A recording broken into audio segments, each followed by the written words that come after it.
పండగలకి ఇంటికి పోతానికి బస్సులు లేవు. బస్సులున్నా 50% అదనపు ఛార్జీలు. ఇక ప్రైవేటు బస్సుల దోపిడీకైతే అంతే లేదు. నార్మల్ డేస్‌లో 500 ఉండే రేటు ఇప్పుడు 2000 వరకు వసూలు చేస్తున్నారు. ఆర్‌టీఏ అధికారుల తనిఖీలు లేవు. బస్సుల మీద నియంత్రణ లేదు. బస్సులు బాగున్నాయా?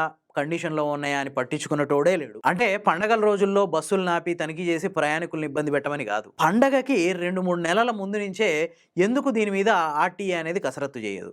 పండగలనేవి ఏమి అకస్మాత్తుగా వచ్చే యాక్సిడెంట్లు కాదు కదా! పండగలు ఏ డేట్‌లలో వస్తాయి? వాటికి ఎంత టైం ఉంది? ఏ రోజు వస్తాయి? ప్రతిదీ ఒక లెక్క ఉంటది కదా! దానికి ఒక 2, 3 నెలల ముందు నుంచే ఎందుకు ఏర్పాట్లు చేసుకోవు గవర్నమెంట్‌లు? ఇప్పుడు ఆర్‌టీఏ అనేది ఉన్నది దేనికి? దీనికే కదా! తీరా పండగ దగ్గరికి వచ్చినంక స్పెషల్ బస్సులు ఏసినామంటారు, బస్సులు సరిపోవట్లేవంటారు, రద్దీ విపరీతంగా పెరిగిందంటారు.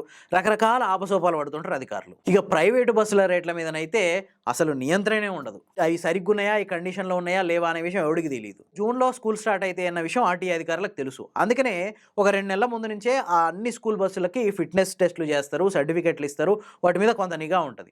సో, అట్లనే పండగ ఎప్పుడొస్తుందో కూడా తెలుసు కదా! మరి ఈ పండగ బస్సుల మీద, ప్రైవేట్ బస్సుల మీద ఎందుకింత నిఘా ఉండదు ఆర్‌టీఏ అధికారులకి? ఒక్కసారి పండగ బస్సులు బయలుదేరేటప్పుడు ఒక ఆర్‌టీఏ అధికారి వచ్చి అక్కడికొచ్చి ఫిట్‌నెస్ ఇవన్నీ టెస్ట్ చేసి అన్నీ సరిగ్గా ఉంటేనే బస్సులోకి ఎక్కనిస్తాం, లేదంటే అక్కడనే ఆపేస్తాం అని ప్రకటించి ఒక్కసారి దాన్ని అమలు చేసి చూయిస్తే అంత సెటరైట్ అవ్వదా వ్యవస్థ అంతా? ఇవన్నీ వదిలేసి కార్లలో పోయేటోళ్ళకి బాయ్ బాయ్‌లు చెప్పడం, వచ్చేటోళ్ళకి పూలిచ్చి వెల్కమ్ చెప్పడం, రోడ్ల మీద కార్లు బారులు తీరినాయి, హైదరాబాద్ ఖాళీ అయితుంది, ఇట్లాంటి ప్రచారాలు దేనికోసం ఇవన్నీ? ఎవరిని సంతృప్తిపరచడానికి? అంటే వాస్తవ సమస్య నుంచి జనాన్ని ఒక కొట్లాట వైపు మళ్లించడం. హైదరాబాద్ ఖాళీ అయింది అని వాళ్ళు అనగానే అగో చూడు మీరు లేకుంటే హైదరాబాద్ ఖాళీ అయిద్దా అని ఇక్కడోళ్ళు అందుకోవడం. ఈ కొట్లాటలో ఇట్లాంటి విషయాలన్నీ పక్కకెళ్ళిపోతాయి. ఆ బస్సులకు ఫిట్‌నెస్ ఉందా? కండిషన్‌లో ఉన్నాయా?